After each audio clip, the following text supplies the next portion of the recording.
Welcome to our channel दोस्तों। मेरा नाम अनियदर। मेरा नाम अली रजा। मेरा नाम आमिर। दोस्तों आज हम देखेंगे रामायण के रहस्य, Hindu author Akshat Gupta on ancient secrets weapons and mysteries. भाई रामायण पर देखें, प्ले करो। ये देख रहे हैं। देखिए, ये जो सोल्स वाला मामला है ना, आत्मा वाला मामला, बड़े इजीली हम लोग बोल देते हैं मोक्ष और सैल्वेशन।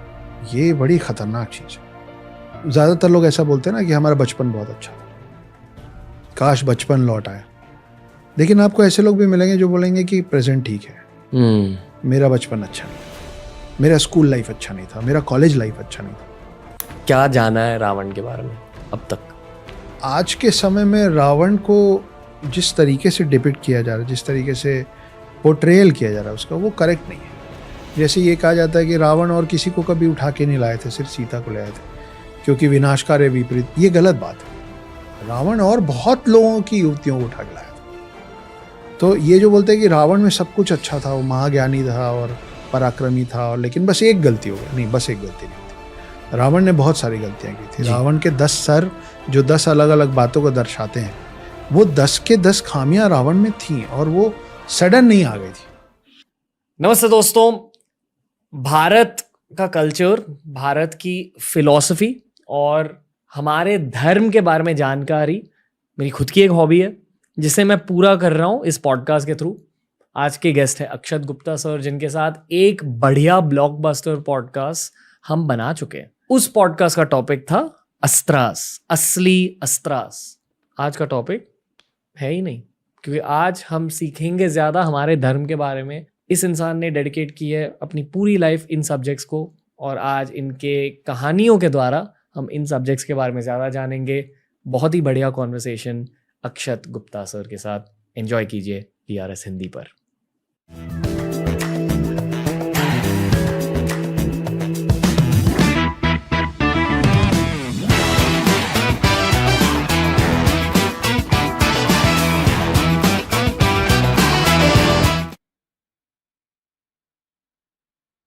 अक्षत गुप्ता सर, TRS हिंदी में आपका स्वागत है। बहुत ज़्यादा एक्साइटेड है हम। एक सुपर हिट पॉडकास्ट ऑलरेडी हम बना चुके हैं। अब ये फ्री फ्लोइंग इतिहास वाली कॉन्वर्सेशन करते हैं। जी, कैसे हो सर?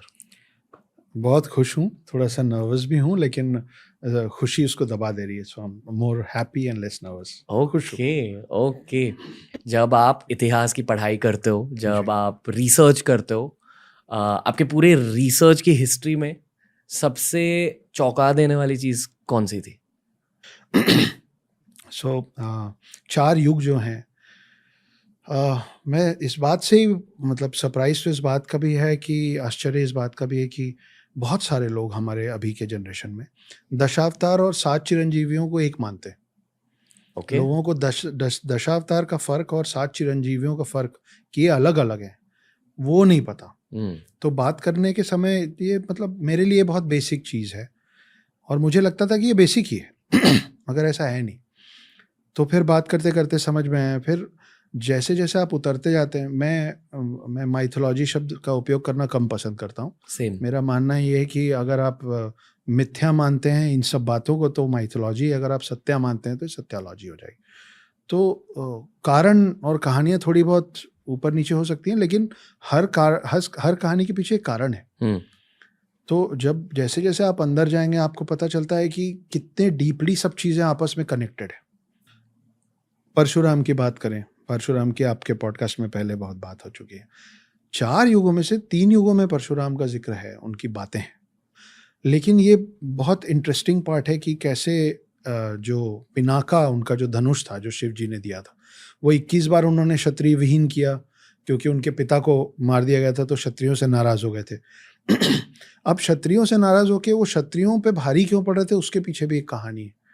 तो हर चीज़ का ना लॉजिकल एक्सप्लेनेशन है हमारे पास, कि उनके जो पिता थे वो तो ऋषि थे, लेकिन उनकी जो माँ थी वो क्षत्रिय थी, रेणुका नाम था उनका।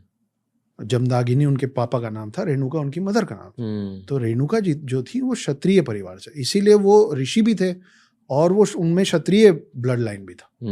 तो 21 बार क्षत्रिय विहीन करते करते वो भूल गए कि 21 बार हो गया। फिर उनको याद दिलाया गया, हनुमान जी उनको याद दिलाया कि महाराज प्रभु हो गया, रुकिए। अब वो जो यहाँ मोटा मोटा ये Parshuram is one of the Dashavatars. Parshuram एक लौते ऐसे शख्स हैं सब में जो दशावतार के 10 लोगों में भी उनका नाम है और 7 चिरंजीवियों में भी उनका नाम है। तो वो जब शांत हुए तो शिव का दिया ये जो धनुष था जिसका नाम पिनाका था, ये उन्होंने दिया राजा जनक को, और राजा जनक थे सीता के पिता। ओके।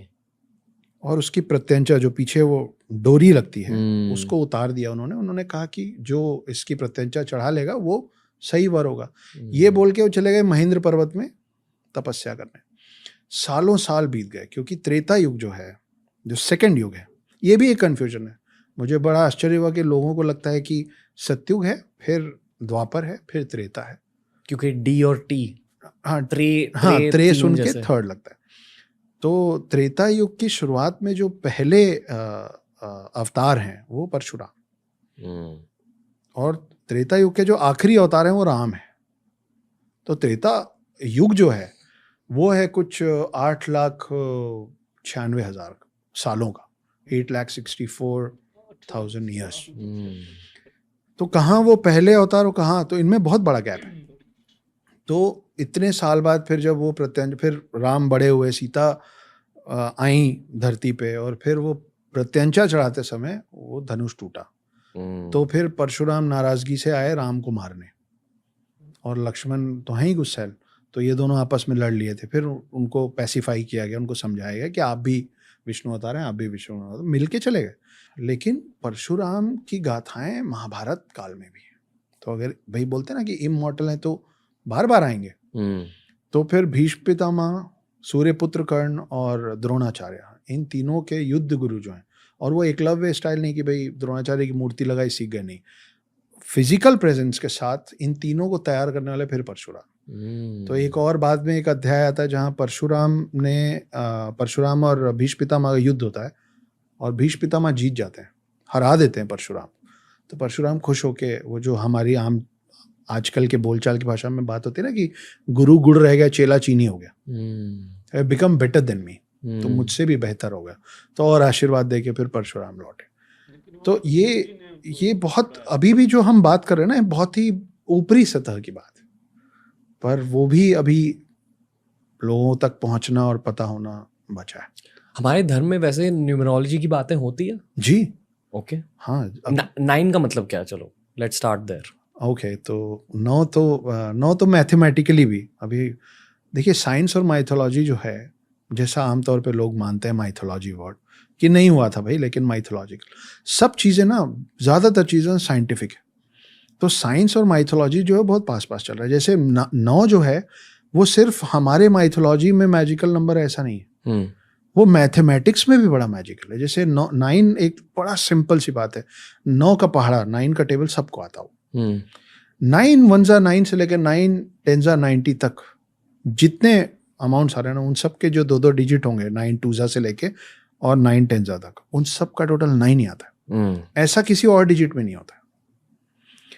ये तो मैथमेटिकल बात कर रहा हूँ। पहले मैं आपको एंशिएंट स्क्रिप्चर्स के 9 का जादू बताने की कोशिश करता हूँ।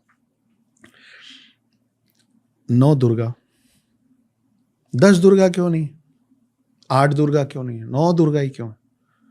हमारे में 9 रस माने जाते है ना। हमारी जो पूजा होती है वो 9 ग्रहों की होती है। हमारे जो रत्न माने जाते हैं वो 9 रत्न होते हैं। आप देखिए कि अब इस पे तो किसी का वश नहीं है कि जो औरत जब पेट से होती हैं, जब वो प्रेग्नेंट होती हैं, तो बच्चा 9 महीने ही होता है, 10 महीने क्यों नहीं होता है, या 8 महीने क्यों नहीं होता। और जब वही इंसान बच्चे से बड़ा होके बूढ़ा होके मर जाता है, तो उसकी आत्मा की शांति के लिए भी हम 9 ग्रहों की पूजा करते हैं। तो आप एक तरीके से देखेंगे ना, तो हम पैदा होने से पहले, हमारे जन्म से पहले से लेकर और हमारे मृत्यु के बाद तक हम हर चीज में 9 के फेर में ही चल रहे हैं। और मैथमेटिकली आप आएंगे तो सन का जो आउटर पेरिफेरा, अगर आप डायमीटर जोड़ने जाएंगे तो जो टोटल माइल्स है, आप अगर अर्थ के एक पॉइंट से शुरू करते हैं और पूरा घूम के अर्थ के उसी पॉइंट पे आते हैं, तो जितने माइल्स हैं, और मून में भी सेम। तो चंद्रमा, सूर्य और पृथ्वी, इन तीनों में आप एक पॉइंट से शुरू करके डायमीटर को अगर माइल्स में काउंट करेंगे, उन तीनों का जो टोटल माइल्स का फिगर है वो अलग अलग है, लेकिन उन तीनों का अलग अलग टोटल जो है ना वो 9 है। लाइट का जो स्पीड है पर सेकेंड उसका टोटल 9 है। तो 9 आपके हर जगह में ना वो अपनी जगह बनाया हुआ है। 90 डिग्रीज का आप आधा कर लीजिए तो 45 डिग्रीज का भी टोटल 9 होता है, 90 डिग्रीज का भी टोटल 9 होता है, उसका डबल आप कर लीजिए 180 डिग्रीज, 360 डिग्रीज, उससे और बढ़ा लीजिए, उससे और घटा लीजिए। Triangle, pentagon, circle, cylinder, anything, square, सबका टोटल 9 है। तो ये ज्योमेट्री हमारे वश में नहीं है ना, वो तो जो था we have just decoded it. Also मेरा बहुत जोर से मानना ये भी है कि हम लोग ज्यादा कुछ इन्वेंट नहीं कर रहे हैं, हम लोग ना हम डिस्कवर कर रहे हैं, हम सब चीजें रीडिस्कवर कर रहे हैं। मतलब 9 नंबर की बड़ी अहमियत है हिंदू धर्म में, जिस तरह भाई बता रहे हैं मैं तो हैरान हो गया है, क्योंकि बहुत सारे ऐसे एंशिएंट पेजेस हैं जो हम लोग नहीं बचा पाए। फेयर। अपने रिसर्च में आपको सबसे डरावनी चीज क्या लगी है? देखिए ये जो सोल्स वाला मामला है ना, आत्मा वाला मामला, बड़े इजीली हम लोग बोल देते हैं मोक्ष और सैल्वेशन। ये बड़ी खतरनाक चीज है।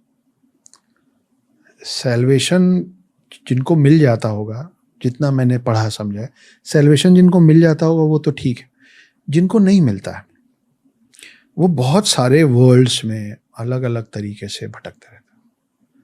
और आपके लाइफ की अपनी परेशानियाँ होंगी, मेरी लाइफ की अपनी परेशानी रही हैं।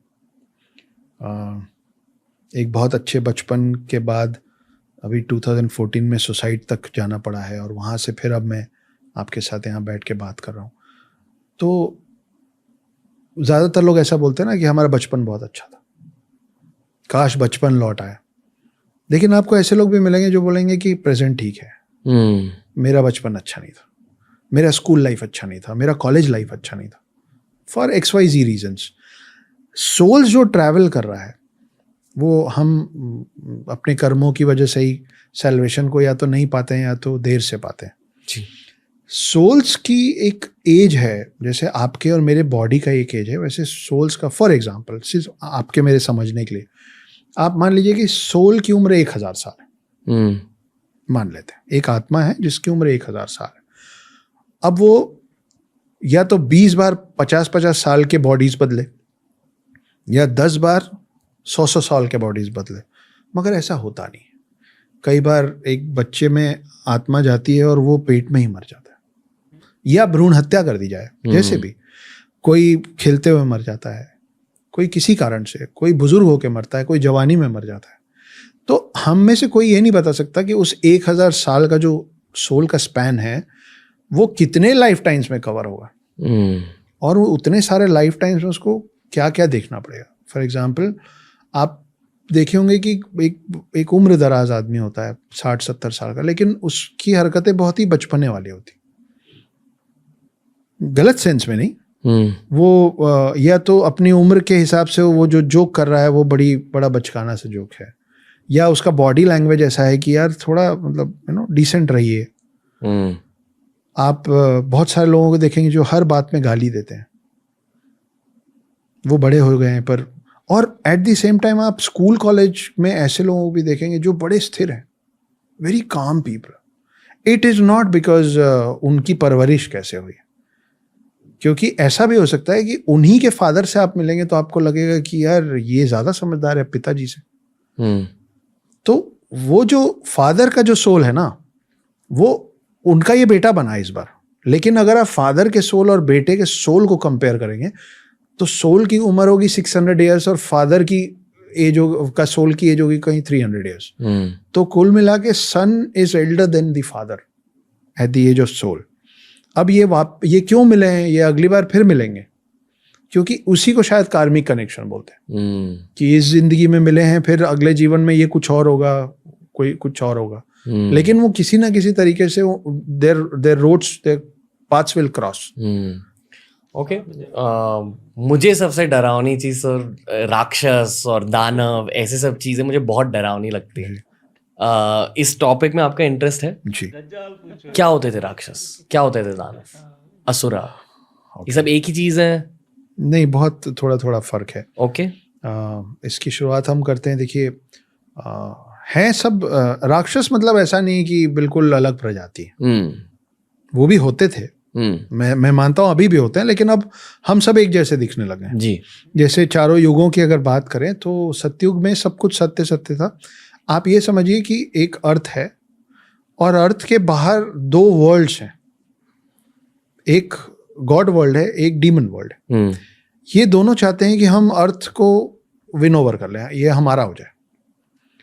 ऑलरेडी इसका जो आधिपत्य है, इसका जो पोजीशन है, वो गॉड्स के पास है इन सतयुग।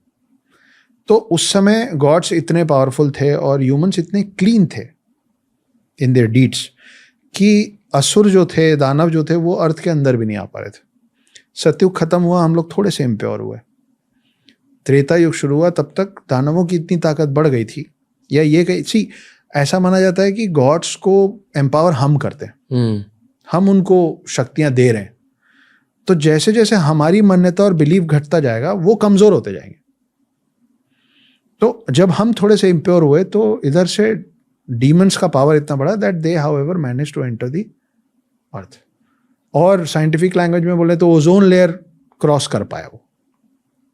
मीटियोर्स वगैरह हमारे पास आते थे, खत्म हो जाते ना, वो आ पाए। तो फिर रामायण वाला वक्त आया जब एक नियर बाई लैंड तक वो पहुंचे और वो देवभूमि भारत में आए और वो यहाँ कुछ गलत किए।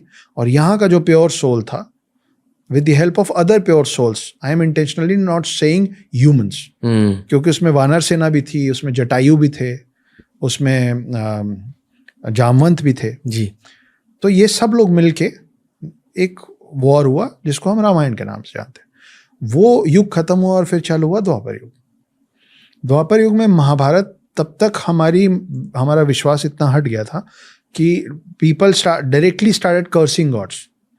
जैसे महाभारत के अंत में ये धृतराष्ट्र की जो पत्नी थी गांधारी, उन्होंने कृष्ण जी को सीधे सीधे श्राप दे दिया था। तो हम अपने आप को इतना सुपीरियर मानने लग गए थे कि हम ये भी करने लग गए। तो तब तक हम इतने इम्प्योर हो गए कि हमारे ब्लड लाइन के अंदर तक ये डीमंस घुस गए। तो जो फार ऑफ लैंड्स में थे वो दे एंटर्ड आवर बॉडीज। तो महाभारत युद्ध क्या था? एक ही परिवार का युद्ध था।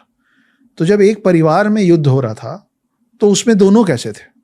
और अब हम रहते हैं कलयुग में जिसमें हमारे डीएनए में, हर इंसान के ब्लड लाइन में दोनों चीजें चल रही हैं। कई बार हमको पता होता है कि एथिकली ये काम गलत है, पर वो प्रॉफिटेबल होता है तो हम कर लेते हैं कि क्या आ जाता है, चलता है।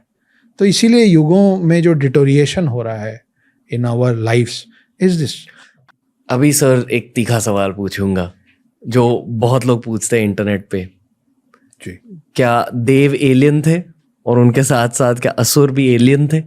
अगर हम कह रहे कि अलग लोक से आए, लोक का शायद इंग्लिश ट्रांसलेशन प्लेन होता है और ये माना जाता है कि हम भूलोक में रहते हैं जी। तो जब हम भूलोक की बातें कर रहे हैं तो क्या भूलोक सिर्फ हमारी धरती है, हमारा सोलर सिस्टम है, या हमारा पूरा नोन यूनिवर्स है?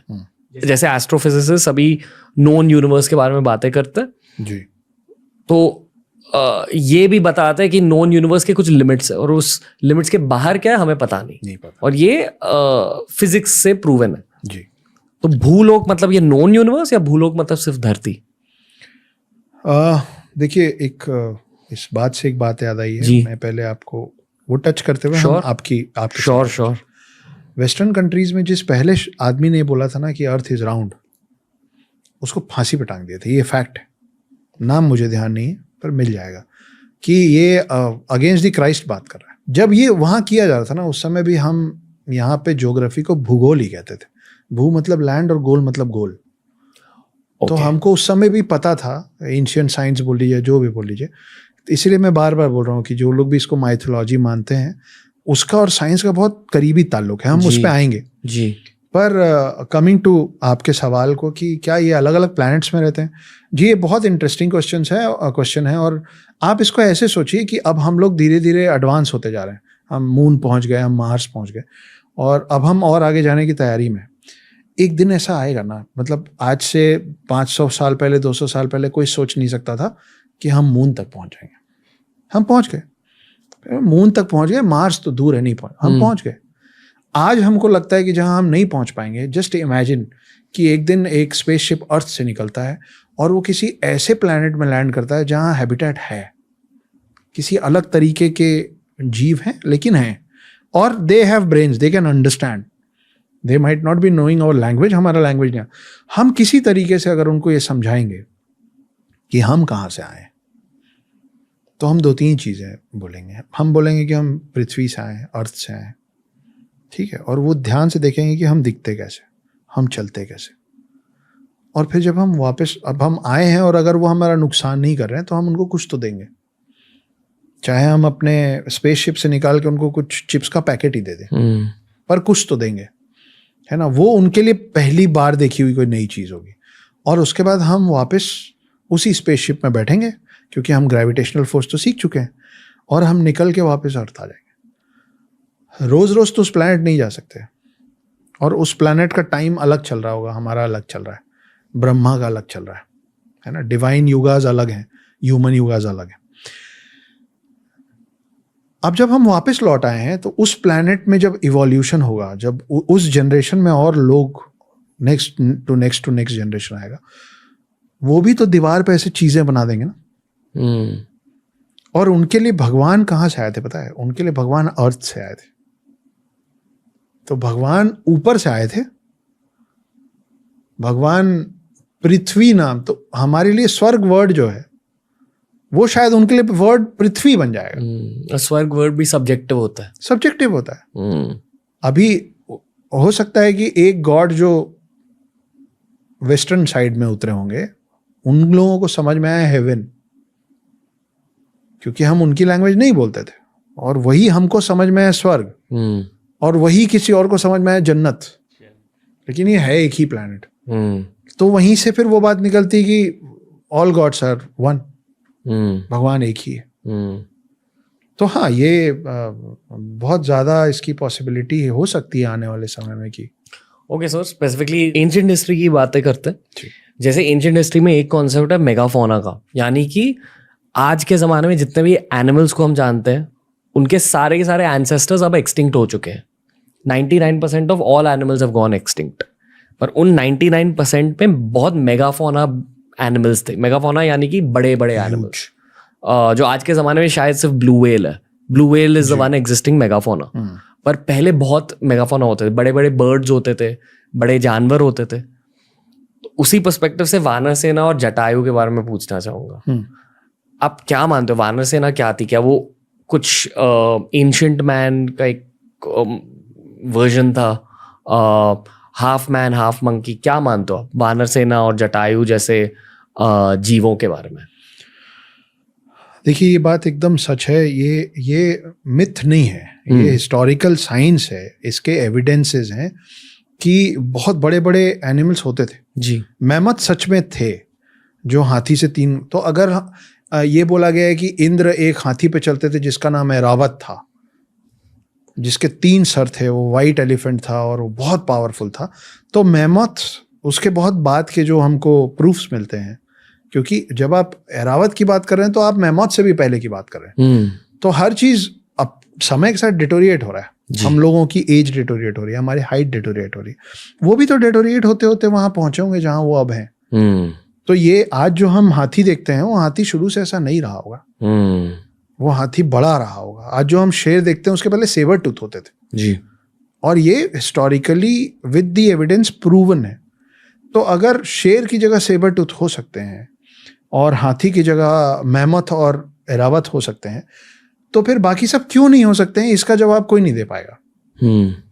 मतलब I am talking in favour of कि हाँ थे जी, कि वानर सेना, बंदर तो आज भी नकल करते हैं। आप जो करेंगे, हमारे बचपन में कहानी है कि वो नकल करते थे, तो वो कहीं ना कहीं they are the closest to human form. तो ऐसा देखिए, हर कोई इवॉल्व हो जरूरी नहीं है। 2, 4, 6 बच्चों को आप एक साथ बड़ा कीजिए, वो सब अलग अलग लोग बनेंगे। तो हो सकता है कि ये एक स्पीशी थी। आप जब हम हनुमान चालीसा पढ़ते हैं तो हनुमान चालीसा में जो शुरुआती लाइन है तिहु लोक उजागर के पहले, जय हनुमान ज्ञान गुण सागर जय कपि, कपि जो है ना हनुमान चालीसा में जो शब्द है, ये कपि उस क्लैन का नाम था जिस क्लैन का एक हिस्सा थे हनुमान। पूरी जो वानर सेना, जो पूरे वानर हैं, उनके जैसे हमको होमोसेपियंस बोलते हैं, हम ह्यूमंस हैं, वैसे उनके क्लैन का नाम था प्रॉपर कपि। तो वो कपि के अंदर ये सब आते थे, बाली, सुग्रीव, अंगद, हनुमान। तो हाँ, ये होते थे। कहीं कहीं पे आपका बिलीफ सिस्टम बढ़ाने के लिए ज़रूरी हो जाता है कि उसको थोड़ा सा लार्जर देन लाइफ बनाना पड़ता है। रामायण के बाद क्या हुआ हनुमान जी के साथ? हनुमान जी उन 7 चिरंजीवियों में से एक हैं जिनको वो राम के साथ जाना चाहते थे। पर वो पहले से चिरंजीवी थे, यानी कि पैदाइशी चिरंजीवी थे, या उन्हें कुछ वरदान मिला? उनको बहुत सारे वरदान मिले। ओके। जैसे आप हनुमान चालीसा में ही आगे जाते हैं तो हनुमान जी जब बाल रूप में थे तो उनको लगा कि सूरज जो है वो फल है, वो उड़ गए उसको खाने।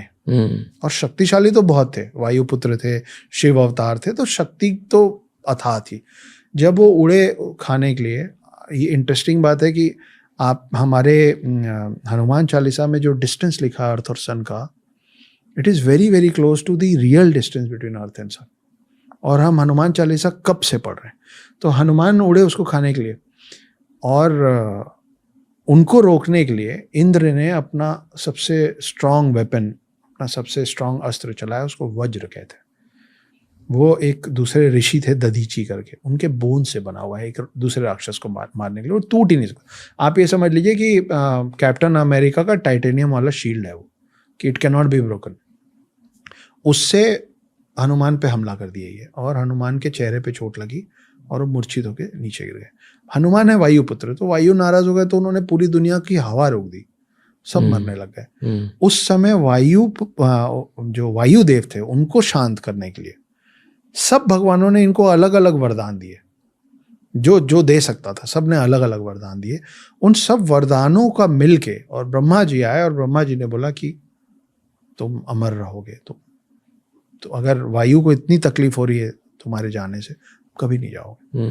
लेकिन साथ में वो छोटे थे तो उनको समझ नहीं थी सही और गलत की, इसलिए साथ में ये भी दिया गया कि तुम अभी भूल जाओगे सब कुछ, तुमको याद तब आएगा जब राम आएंगे। राम से मिलके तुमको याद, तुम्हारी शक्तियां सारी याद आएंगी, उसके पहले तुम अपनी शक्तियां यूज नहीं कर पाओ। फिर राम आए, उनको पूरी याद दिलाया गया। उनका पर्पस, राम के साथ जो उनका पर्पस था वो था रावण को हराना। लेकिन और वहां राम का पर्पस खत्म होता है, जो पीस लाना था या जो बैलेंस लाना था वर्ल्ड में, अर्थ में, वो विष्णु के अवतार राम का काम वही था, वो करके रामराज जमा कर। लेकिन हनुमान जी का जो पर्पस है वो एक नहीं है, हनुमान जी के बहुत सारे पर्पस हैं। हनुमान जी एक बार शिव जी से भी लड़े। हनुमान जी गरुड़ जो है विष्णु जी का वाहन, उसको रेस में हरा के उसका भी घमंड तोड़े हैं। हनुमान जी शिव जी से लड़ते समय उनका त्रिशूल निगल गए थे गुस्से से, और ये सब राम जी के आने के पहले हो गया था। हनुमान जी एक बार सुदर्शन चक्र खा गए थे गुस्से से। तो हनुमान जी का जिक्र महाभारत में भी आता है।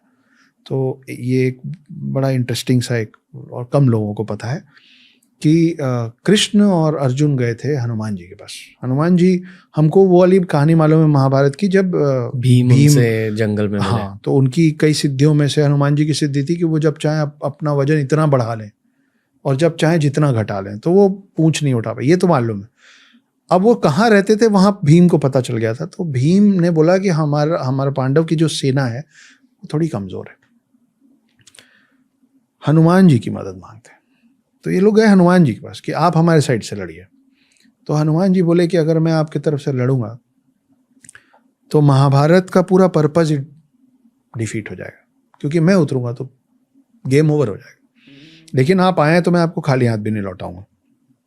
अर्जुन, मैं आपके रथ के फ्लैग पे बैठ जाता हूं एज अ सिंबल, तो आप कभी भी देखेंगे ऐसी कोई भी तस्वीर जिसमें अर्जुन है और सारथी कृष्ण है, उनमें एक फ्लैग लगा रहता है और फ्लैग में हनुमान बने रहते हैं जो कि बैठे होते हैं, घुटने के बल बैठे रहते हैं। उसके बाद जब ये वॉर चालू हुआ तो अर्जुन एक तीर चलाते थे और कर्ण का जो रथ था वो कई फीट पीछे चला जाता था। फिर कर्ण एक तीर चलाते थे तो अर्जुन का 2-3 इंच पीछे जाता था और कृष्ण तारीफ करते थे कर्ण की, क्या तीर चलाया। अर्जुन में ईर्ष्या भावना रही है हमेशा से कहानियों में भी। तो अर्जुन को लगता था मैं मारता हूँ 20 फीट पीछे जाता है, वो मारते हैं मैं 2 इंच पीछे हिल जाता हूँ तो ये तारीफ करना। 3-4 बार ऐसा हो गया तो अर्जुन बिल्कुल बिफर गए और कृष्ण को बोले आप मतलब क्यों कर रहे हैं आप ऐसा, आप देखिए मैं कहाँ भेजता हूँ, वो इतना सा हिला देता आप उसकी तारीफ करते। तो कृष्ण भगवान बोले कि अरे नादान, वो जिस रथ को हिला रहा ना उसमें हनुमान बैठे हुए हैं, तेरे को मेरे को वो हनुमान को हिला दे रहा है। तो तू सोच कि अगर हनुमान नहीं होते तो कहाँ जाता तू। तो हनुमान वहां भी रहे हैं। तो और हनुमान की गाथा तो कल्कि के साथ खत्म होगी। हनुमान तो जब कली और कल्कि का युद्ध होगा तब फिर आएंगे। तो ये 7 चिरंजीवियों का पूरा जो मिशन है, जो पर्पस है, वहां खत्म होगा।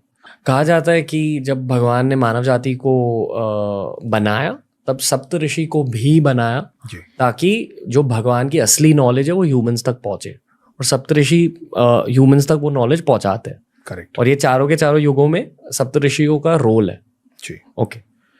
और तो, क्या? हाँ, तो पहले ब्रह्मा जी ने 4 वामन अवतार बनाए थे जी। उनको बड़ा ज्ञान दिया और बोले जाओ बांटो। तो बोले हम नहीं कर पाएंगे, हम उसके लायक नहीं। ब्रह्मा जी उनसे नाराज भी हुए, उनको कुछ श्राप आप दिया, उनको अलग कर दिया। उसके बाद विष्णु जी ने 7 पहले पुरुष बनाए, जैसे मनु मानते हैं ना, मनु के पहले सप्तऋषि बने, वो 7 ऋषि हैं। और उन्होंने वो जो 4 वेद है, अथर्ववेद, यजुर्वेद, सामवेद, ये 4 वेद लिखने वाले ये सप्तऋषि हैं। इनकी अलग अलग, इनमें अलग अलग ज्ञान था और इन्होंने अलग अलग तरीके से उस ज्ञान को दिया और इन्होंने ही फिर दुनिया चालू की। तो इन सप्तऋषि के ही क्लैंस चल रहे हैं अभी तक सारे, हम सब जो हैं। तो उसके नीचे अब जैसे जमदागिनी एक ऋषि थे जो परशुराम के पिता थे, तो वो एक क्लैन से आते हैं। कश्यप एक ऋषि थे, कश्यप की बहुत सारी वाइफ्स में से एक वाइफ थी कद्रू। तो कद्रू ने जब उनसे वरदान मांगा था तो उन्होंने वरदान में उनको बोले कि ठीक है मैं तुमको वरदान देता हूँ, तुमको 100 अंडे होंगे। वो 100 एग्स में से 100 फर्स्ट 100 स्नेक्स निकले।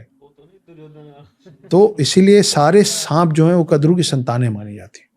तो ये जो सप्तऋषि हैं वो उन्होंने ही, वैसे बनाने वाले ब्रह्मा है, क्रिएटर इज ब्रह्मा, लेकिन ब्रह्मा को भी उस सृष्टि को बनाने में और उसको कंटिन्यूसली चलाते रहने में जिन लोगों की मदद चाहिए, उनमें जो फर्स्ट 7 हैं वो सप्तऋषि हैं। फिर कई देवियां हैं, जैसे गंगा पहले एक बार ह्यूमन अवतार में आई थी, वो हिमराज, हिमालय पर्वत के जो राजा होते थे, उनकी बेटी बन के आई थी। फिर बाद में वो वापस गई, फिर उनको भागीरथ फिर से लेके आए मोक्ष प्राप्ति के लिए। तो ये अलग अलग कहानियां हैं, लेकिन हाँ ये सप्तऋषि जैसा कि आपने कहा करेक्ट है। ऐसी हम लोगों की सबकी मान्यता है कि सप्तऋषि ही दुनिया का सुचारू रूप से उसको चलाने का काम, आपको राइट पाथ पे रखने का काम, ये सारे उपनिषद, ये सब इनका लिखा। उपनिषद भी बड़ी इंटरेस्टिंग चीज़ है। अभी हम 9 की बात कर रहे थे, जो वो माला जपते हैं उसमें 108 बीट्स होते हैं।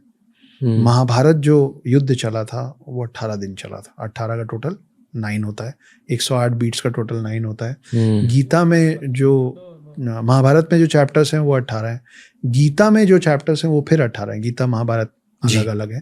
उपनिषद जो हैं वो उसमें जो टोटल श्लोक लिखे हुए हैं हजारों में, उन सब का टोटल फिर 9 है। तो ये सब चीजें हम जो बात कर रहे हैं ना रणवीर, ये सब आपस में जुड़े हुए हैं बस। लेकिन हम लोग का जो ब्रेन जो अभी कुछ परसेंटेज काम करता है, वो अभी हमारा ब्रेन इतना इवॉल्व नहीं हुआ है कि हम इन सब चीजों का कनेक्शन समझ पाए। इसीलिए हम लगातार स्पेक्युलेट करते रहते हैं। हमको कभी कुछ सही लगता है, कभी कुछ सही लगता है, पर हमको सही भी इसलिए लगता है क्योंकि हमको लगवाया जाता है। ये हम नहीं करते, वो भी वहीं से आता है। बहुत सारे लोग ऐसे भी होते हैं जो सिर्फ ऐसी चीजों को मानते हैं जो साइंस से प्रूव्ड है जी। तो आज के ज़माने में जो वेस्टर्न साइंटिस्ट प्रूव करते हैं उसमें विश्वास रखते हैं। और उसी पर्सपेक्टिव से मैं आपको हमारे धर्म, हमारे संस्कृति के बारे में पूछना चाहूँगा। आज के ज़माने के साइंटिफिक पैरेलल्स क्या है हिंदू धर्म को लेके? ठीक है, एक तो हमने बात की हनुमान चालीसा की, जी, वहीं से शुरू करते हैं कि सन और अर्थ का जो डिस्टेंस है, वो परभानु वाली जो 2 लाइनें हैं हमारे हनुमान चालीसा में, उसमें प्रॉपरली लिखा हुआ है, मतलब लाइट ईयर्स में डिस्टेंस हमने एक्सप्लेन किया हुआ है। बहुत कई 100 कई हजार साल बाद फिर एक दिन नासा ने बताया कि अर्थ और सन का these many light years, this is the distance. तब दुनिया को मालूम चला। We have been very bad marketers. हमने ज्ञान बहुत फैलाया, लेकिन हम क्रेडिट लेने में बहुत पीछे रह गए चीज़ों को। जैसे एक व्यक्ति थे सुश्रुत। सुश्रुत को मतलब अपने ही कास्ट से निकाल दिया गया था, क्योंकि वो गंगा में और दूसरे नदियों में जो डेड बॉडीज बहती थी, पहले युद्ध में जो मर जाते थे उनको बहा दिया जाता था, सबकी अंत्येष्टि नहीं की जाती थी। तो उनकी बॉडीज को निकाल के ये उनकी बॉडीज किसी एक बॉडी में मान लीजिए कान कट गया है और दोनों हैं तो डेड बॉडीज, दूसरे में कुछ और कट गया, तो इसका कान निकाल के उसको लगा देते थे। वो गंगा के दूसरे किनारे बैठ के ये सब करते थे, तो उनको बहुत ही अशुद्ध माना जाता था। उन्होंने ये सब करते करते जो भी सीखा वो डॉक्यूमेंट करना शुरू किया। उन्होंने डॉक्यूमेंट की 27 वॉल्यूम्स, उसको कहते हैं सुश्रुत संहिता। और ये मतलब ये सच में अभी भी एग्जिस्ट करती हैं, ऐसा नहीं कि हवाई बातें होती। वो सुश्रुत संहिता यहाँ से पर्शियन लैंग्वेज में कन्वर्ट हुआ और अरेबिक कंट्रीज गया, वहाँ से इंग्लिश में कन्वर्ट हुआ और यूएस यूके वेस्टर्न कंट्रीज पहुँचा, और वहाँ से it came back becoming plastic surgery to us. ये फादर ऑफ सर्जरी माने जाते हैं, फादर ऑफ सर्जरी सुश्रुत। तो we are the first plastic surgeons of the world. अब देखिए, अभी दिवाली पास है, आप 10 लोगों से पूछेंगे तो उसमें 9 लोग नहीं बता पाएंगे कि धनतेरस हम लोग क्यों मनाते हैं। धनतेरस धनवंतरी के नाम पे मनाया जाता है। धनवंतरी को बोला जाता है first doctor of the world. तो सागर मंथन वाली कहानी में आप जाएंगे तो अमृत कलश लेके जो व्यक्ति निकला था वो धनवंतरी थे। He was a Demi God, half man half God. उन्होंने पूरी दुनिया और हम लोगों को मेडिसिन सिखाया। तो इसीलिए अभी तक फाइट चलता रहता है कि आयुर्वेदिक अच्छा है कि एलोपैथी अच्छा है कि कौन सा। अब आप ग्रेविटेशनल फोर्स पे आ जाइए। उसके पहले प्लैनेट्स पे चलते हैं। 1600 वाले ईयर में, 1608 और समथिंग में पहला टेलीस्कोप बना, और नासा ने बताया, वेस्टर्न कंट्रीज ने बताया हमको कि सूरज है और 9 प्लैनेट्स हैं जो उसका रिवॉल्व कर रहे हैं। क्या आपको लगता है कि जिस दिन इन्होंने सूरज और 9 प्लैनेट्स बता के उसको सोलार सिस्टम बोला, उसके बाद हम लोगों ने सौरमंडल शब्द का इजाद किया? हम पहले से जानते थे। कैसे जानते थे? इसका प्रूफ ये है कि 16वीं शताब्दी के पहले से हम 9 ग्रहों की पूजा कर रहे हैं ना। 9 ग्रहों की पूजा 15वीं शताब्दी से या 14वीं शताब्दी से शुरू नहीं हुई। 668 सीई में एक व्यक्ति का देहांत हुआ, उनका नाम था ब्रह्मगुप्त। उन्होंने बहुत सारी किताबें लिखी थी उस समय। उन्होंने एक किताब में एक लाइन लिखी थी, उन्होंने लिखा था कि जैसे पानी का काम है बहना, वैसे ही धरती का काम है हर चीज को अपनी तरफ अट्रैक्ट करना। इस व्यक्ति की डेथ हुई 668 सीई में। 1150 में एक दूसरे शख्स हुए जो उनकी लिखी किताबों को नए सिरे से एलाबोरेट कर रहे थे। उनका नाम था भास्कर, भास्कर 2। उनके पिता थे, वो सेकंड थे, तो वो भास्कर 2 थे। उन्होंने जो किताबें लिखी हैं वो उस पे उन्होंने शब्द दिया गुरुत्वाकर्षण। और ये मैं बात कर रहा हूँ 1150 एडी, 1150 सीई। हाँ, एडी एक ही बात है, मोर और लेस एक ही बात है। आजकल एक नया कंफ्यूजन चल रहा है। और ये जो gravitational force the theory of Newton बोला जाता है, ये हुआ है अराउंड 1600 में। तो वो जो मतलब हमने विमाना पुराण लिखा है, उस पे अब नासा सच में उसका प्रोटोटाइप तैयार कर रहा है जिसमें फ्यूल में मर्क्यूरी यूज होता है। मर्क्यूरी का ये होता है कि जैसे उसको गर्म करते हैं तो वो लाइट होता जाता है। तो आप किसी चीज़ को लाइट करेंगे, बलून कैसे उड़ता है? हीलियम गर्म होता है तो लाइट होता है तो ऊपर चला जाता है। हमको आप सोचिए ना कि कैसे कोई विमान पुराण लिखेगा, कोई ऐसा शख्स विमान पुराण लिख सकता है लॉजिकली जिसको गुरुत्वाकर्षण ग्रेविटेशनल फोर्स की समझ ना हो? इम्पॉसिबल। तो हम विमान पुराण लिख चुके थे, हम ग्रेविटेशनल फोर्स 668 में बोलने वाला वो आदमी मर गया। उस चीज को 1687 में ये Newton's theory of gravitational force को इतनी ख्याति मिली। आप 668 और 1687 जोड़ेंगे ना तो 1000 साल से भी ज्यादा होता है। तो we have been very very scientific to all the approaches. Vimanas के बारे में आपने पढ़ा? जी। ओके। यूएफओ शेप्ड विमानस भी होते थे, सर्कुलर विमानस भी होते थे। और ये जो मर्क्यूरी की बात आपने जस्ट अभी करी, ये मैंने पढ़ा है कि मर्क्यूरी पावर्ड विमानस होते थे, पर मैं ये नहीं जानता था कि अगर हम मर्क्यूरी को हीट करते हैं तो लाइटर हो जाता है। ओके, मतलब मर्क्यूरी का भी शायद एक गैसियस स्टेट होता होगा, आई एम श्योर, क्योंकि लिक्विड स्टेट में तो नहीं, वो गैसियस स्टेट में नहीं होता, वो सॉलिड स्टेट भी नहीं हो पाता। ओके, बड़ा अतरंगी, मतलब बिल्कुल गैसियस स्टेट होता ही नहीं उसका। उतना डिटेल में मुझे नहीं मालूम। कुछ तो स्मोक निकलता होगा लेकिन वो अपना फॉर्म चेंज नहीं करता। Okay, it just gets lighter and lighter as it heats. मतलब अगर वो विमान में यूज होता होगा, it must be getting lighter than air at some temperature. तो बेसिकली वो टेम्परेचर अगर आपने जनरेट कर दिया किसी वजह से तो शायद विमाना उड़ सकता। आप अगर विमाना पुराण के कुछ सारा कुछ तो मेरे को मिलता नहीं है, पर जो भी थोड़ा बहुत मैं समझ पाया हूँ या देखा हूँ या पढ़ा हूँ, उसमें ना पूरा स्ट्रक्चर है। सिर्फ ऐसा नहीं है कि थ्योरेटिकल नहीं बताया हुआ सिर्फ, उसको प्रैक्टिकली भी उन्होंने बताया हुआ है कि भाई उसमें प्रोपेलर्स हैं, उसमें जेट बूस्टर्स हैं, कि ऐसा नहीं कि वो धीरे धीरे गर्म हो रहा है तो ये ऊपर जा रहा है। उसको रोक के पहले गर्म करके सडनली उसका प्रेशर निकाला ताकि वो अर्थ को छोड़े। आपके स्टडीज के अनुसार, और ये शायद इस वाले पॉडकास्ट का आखिरी सवाल है जी, रावण के बारे में बात करते हैं जी। आई एम श्योर आपके लिए एक रिसर्च टॉपिक है रावण, सभी के लिए है। ओके, क्या जाना है रावण के बारे में अब तक? आज के समय में रावण को जिस तरीके से डिपिक्ट किया जा रहा है, जिस तरीके से पोर्ट्रेयल किया जा रहा है उसका, वो करेक्ट नहीं है। जैसे ये कहा जाता है कि रावण और किसी को कभी उठा के नहीं लाए थे, सिर्फ सीता को ले आए थे क्योंकि विनाशकारी विपरीत। ये गलत बात है। रावण और बहुत लोगों की युवतियों को उठा के लाया था। तो ये जो बोलते हैं कि रावण में सब कुछ अच्छा था, वो महाज्ञानी था और पराक्रमी था, और लेकिन बस एक गलती हो गई, नहीं, बस एक गलती नहीं हुई थी। रावण ने बहुत सारी गलतियां की थी। रावण के 10 सर जो 10 अलग अलग बातों को दर्शाते हैं, वो 10 के 10 खामियां रावण में थी और वो सडन नहीं आ गई थी। वो बोलते हैं ना कि आपके पाप का घड़ा भरता है, तो इंग्लिश में बोलते हैं last nail in the coffin.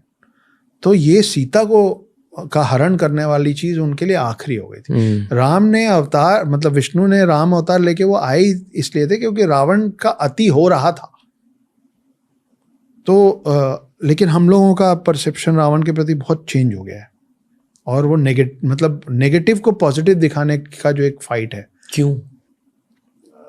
कलयुग शायद इसी को कहते होंगे, जो हमारी बुद्धि घटती जा रही है। हम वो लैंग्वेजेस जो हमारी बनाए हुए पूर्वजों के लैंग्वेज, हम वो पढ़ तक नहीं पा रहे। हम इसलिए नहीं पढ़ पा रहे हैं बिकॉज अब हम यहाँ से कमजोर होते जा रहे हैं। तो कमजोरी आपका, जब आप बीमार होते हैं तो आपका शरीर आपका साथ नहीं देता है। आपको बिस्तर से उठ के एक कमरे से दूसरे कमरे में जाने में थकान होने लग जाती है ना। तो जैसे शरीर बीमारी में थकता है, हम यहाँ से बीमार हो रहे हैं। अक्षत सर, ये पॉडकास्ट अब खत्म हो चुका है, पर बहुत मजा आया आपसे बात करके। आई फील कि आप जैसे, हमारे जैसे बहुत सारे लिसनर्स है, बहुत सारे लोग हैं भारत में जिन्हें भारत की मिस्ट्रीज के बारे में ज्यादा जानना है। तो 2 सुपर हिट पॉडकास्ट के लिए थैंक यू सर। कैसा रहा आपका एक्सपीरियंस? मैं अभी अब्जॉर्ब कर रहा हूँ बहुत कुछ। आपके यहाँ का वाइब बहुत अच्छा है। मैं अभी तक इस बैकग्राउंड को ज्यादातर पॉडकास्ट में ही देखा। अच्छा, पहली बार यहाँ बैठ के आई एम फीलिंग ऑनर्ड। बहुत अच्छा लग रहा है। The honour is ours. Thank you sir. आप एक लाइफ लॉन्ग रिसर्चर हो और आपने अपने लाइफ लॉन्ग रिसर्च को यहाँ शेयर किया है। We appreciate. Thank you sir. तो ये था आज का एपिसोड। अगर अच्छा लगा लाइक बटन को दबाइए, कमेंट कीजिए, सब्सक्राइब कीजिए रणवीर अलाहाबादिया को, and definitely TRS Hindi follow करते रहिए। जितना ज़्यादा मैं सीख रहा हूँ उतना ही ज़्यादा मैं आपके साथ शेयर कर पा रहा हूँ, और इसलिए आपके भाई के लिए एक चीज़ करोगे, हमें गेस्ट रिकमेंडेशंस दे दीजिए। इंस्टा पर भी फॉलो कीजिए, वहाँ भी कमेंट सेक्शन में बताइए, यहाँ भी यूट्यूब पर कमेंट सेक्शन में बताइए कि आपको कौन चाहिए टीआरएस हिंदी पर। शाहरुख खान, बताइए बताइए, और तब तक सलमान खान, अगले एपिसोड तक।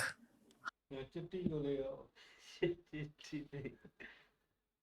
जबरदस्त वीडियो था भाई, इनके वीडियो का लिंक भी डिस्क्रिप्शन में मिल जाएगा आपको। बाकी आज जो इन्होंने हिंदू धर्म के बारे में जो हमें बातें बताई, सर जो अंकुश गुप्ता जी थे, बड़े अच्छे से वो एक्सप्लेन कर रहे थे, बड़ी डीप बातें थी। इस तरह मतलब कि जो हिंदू धर्म की शुरुआत हुई रामायण से, फिर महाभारत बताया, फिर जो अभी युग ये चल रहा है इसके बारे में बताया।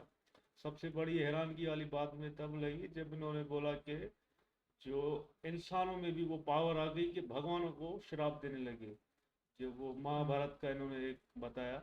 अभी तो हम वो उस एपिसोड में नहीं आए क्योंकि हम देख रहे हैं वो एपिसोड अभी 210 पे है, तो वो हम देख रहे हैं। और इन्होंने बताया कि इंसान बड़े खतरनाक है, असुर मतलब हमारे ब्लड में आ गए। और फिर महाभारत की एक और बात बताई, हनुमान जी, भीम गया था ना लड्डू लेके, वो हमने देखा था, हनुमान जी मान नहीं रहे थे। लेकिन इन्होंने एक बात बताई कि हनुमान जी ने बोला अगर मैं उतरा ना मैदान में तो महाभारत खत्म हो जाएगा। तो ये बड़ी बात है, हनुमान जी की पावर ही इतनी है। तो बड़ा इन्होंने हमें इतना अच्छे से एक्सप्लेन किया है ना भाई, हर चीज। लॉर्ड परशुराम जी के बारे में बताया कि भीष्म जी के साथ युद्ध हुआ तो जीत गए थे, लेकिन हमने तो महाभारत में देखा कोई जीत ही नहीं रहा भाई, युद्ध चल रहा था। फिर शिव जी आए, उन्होंने बोला कि भाई मतलब शांत हो जा। तो बहुत सारी ऐसी चीजें थी जो मतलब पहले हमें मतलब पता भी थी, लेकिन इन्होंने सही से क्लियर की है, क्योंकि हम महाभारत देख रहे हैं ना। तो बड़े अच्छे से भाई ने बताया। और मैं तो हैरान हूँ जब इन्होंने रावण का हमें बताया कि वो सीता जी को लेके गए थे, लेकिन सीता जी को नहीं, बहुत सारे और भी इन्होंने काम किए थे रावण ने। तो भाई तो बड़ा भाई एक्सपीरियंस वाला आदमी है। उन्होंने जो हथियार होते हैं जो उनके भगवानों के पास, जैसे इंद्र का बोला एक अस्त्र था, उन्होंने अस्थियों से बनाया था। एक चीज ऋषि थे कोई, उसका मतलब वो अस्त्र था, उसकी लाश हड्डियों से बनाया था। और जानवरों का बताया भाई, बड़े बड़े जानवर होते थे। बड़ा कुछ हिंदू धर्म में भाई, मैं तो खुद हैरान हूँ ये देख कर। हाँ भाई सही बात है। आज हम भी दंग रह गए भाई की नॉलेज देखकर ना। ये तो सर बड़ा भाई नॉलेज रखता है भाई हिंदू धर्म के बारे में अपने। हम भी सुनकर भाई दंग रह गए। और जो महाभारत के बारे में बताया ना, तो वो तो हम भाई सुनने के लिए ना तरस रहे थे। हनुमान जी थे वो जो सवार था घुड़सवार के ऊपर बैठे थे भाई साहब, तो करुणा तीर से हिला रहे थे, तो एक दो बस पीछे जा रहे थे, तो भाई कृष्णा जी तारीफ कर रहे थे, वाह करुणा वाह तुम्हें दम है। ये बात सुनकर ना भाई दंग रह गया मैं। ऊपर से वो जो रावण के बारे में बताया, वो भी अच्छा इंसान नहीं था। लोग अभी भी इसके बारे के थे, पर एक गलती की है भाई के, तो ये सर जी कहता है एक गलती नहीं थी, वो भी बड़ा हरामी था रावण। 10 सर थे, 10 ही सर हरामी दिमाग वाले थे भाई। तो ये रावण के बारे में बताया, जो नौ की बात बताई, हर चीज घूम फिर कर नौ पर ही आती है।